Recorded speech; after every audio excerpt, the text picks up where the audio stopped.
დილამშვიდობისა მეგობრებო, მოგესალმებით ყველას. დღეს გასწავლით მე თუ როგორ უვლიან თმებს.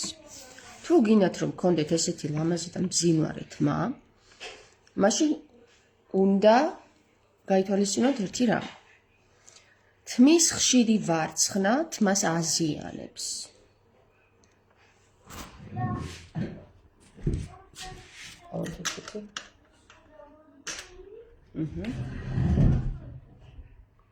თმის ნაწილობრივ ვარცხნა თმას არ აზიანებს მეგობრებო და ვიპოვე ადგილი რა.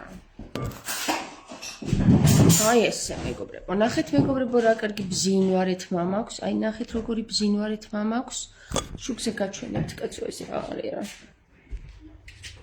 თმა ბზინავს და მეც ვბზინა. მეგობრებო, ეხლა რაც შეეხება თმის მბზინვარებას, რომ ისწავლოთ, არაფერს არ ვიცმებ მე თმაზე, არანაირ ზეთს, არანაირ ფერს და მაინც ბზინავს თმა. როდესაც სანამ შეხვალთ აბაზანაში, შეგიძლიათ თმა დაიბარცხნოთ და შემდეგ, როდესაც აბაზანიდან გამოხვალთ, ნუ გაიშრობთ ფენით. თუ გაქვთ საშუალება რომ სახლში დაანთოთ ქეჩი, გაიშრეთ ფეჩთან მეგობრებო, ღუმელთან უბრალოდ ქართულად ვიგაპარაკოთ. თუ სახლში არ გაქვთ ღუმელი, მაშინ მიდით რადიატორთან, თუ გაქვთ სახლში რადიატორი, მიდით რადიატორთან და მიადეთ თავი. თუ სახლში რადიატორიც არ გაქვთ და გაქვთ მხოლოდ ფენი, მაშინ შეგიძლიათ ფენი შორიდან დაიჭიროთ და ისე გაიშროთ თმა. შემდეგ გექნებათ ძალიან ლამაზი და მბზინავი თმები. მეორე რაღაც არ ჩანს მგონი შენი თმა მოვლილი. ჩემი თმა მეგობრებო ისეთი მოვლილია რომ მას არ სჭირდება არც შეღება, აი ნახეთ, არც შეღება, არც დავარცხნა, არც ზედმეტი რაღაცეები. აი მაგალითად რო ისევენ ხოლმე თავზე როზმარინის ზეთს რო არ გასცვივდეთ და ასე შემდეგ და ასე შემდეგ. მე მეგობრებო ასეთ რაღაცას ვააკეთებ.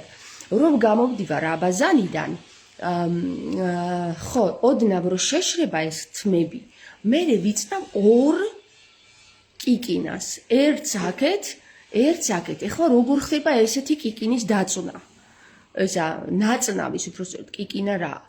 აი ასე მეგობრებო, ნახეთ, ესე გადაიწევთ თმებს, აი აქ გაჩერდებით, შეჩერდებით, შემდეგ აქედან აიღებთ ერთ ნაწილს, შუიდანაც ერთ ნაწილს და იცნებთ როგორ იცით, აი ესე მეგობრებო, ესე, აი ესე, ქვემოდან ზემოთ, გესმით?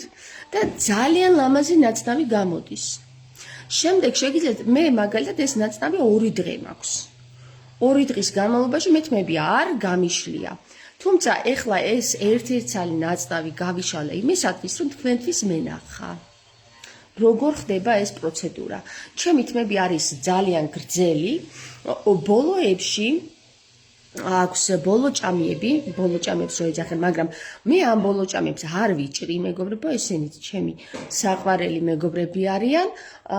თუმცა, როდესაც ზემოთ თმა ჯანსაღია, ქვემოთ არავინ არ უყურებს თმას. ქვემოთ მაინც დაბლამდე ვერ ჩადიან. ზემოთ ხედავენ ხოლმე მხოლოდ ხალხი და ქვემოთ უკვე ეზარებათ ჩასვლა, რომ დაინახონ ბოლომდე რა ხდება მეგობრებო.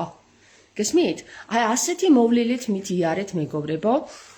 გირჩევდით, ეს არის ჩემი რეკომენდაცია დღეს, დღიური დარიგება თქვენ და მე. ეხლა როგორ შეიძლება რომ აი ამ ნაწნავს რომ გაშლით მეგობრებო, არ დაივარცხნოთ არავითარ შემთხვევაში, თორე ეს ძალიან დააზიანებს თმას და შეიძლება კიდევაც მოგიხდეთ სხვა ძალების ჩარევა, როგორიც არის მაგალითად გამაჯანსაღებელი ზეთების ხმარება თავზე წასმა ყოველთვიურად, ყოველკვირეულად, ყოველ რა ვიცი ჯანდაბურად. ხო, ეხლა რაც შეეხება მეგობრებო, მოვჭით თმების რუტინას. მე არ ვივარცხნი თმებს დაბანიდან დაბანამდე, ეს იცოდეთ, არ ვხუმრობ. მე თმებს ვივარცხნი მხოლოდ დაბანის წინ და როდესაც მე ვანაობ, თმას არ ვახებ ხილს. არავითარ შემთხვევაში თქვენ სველ თმაზე დავარცხნა არ შეიძლება. გასვივდება თმა ადამიანს თუ კი სველ თმას ივარცხნებს, არ ვხუმრობ, ეს მართალია. ეხლა რაც შეეხება ამ საკითხს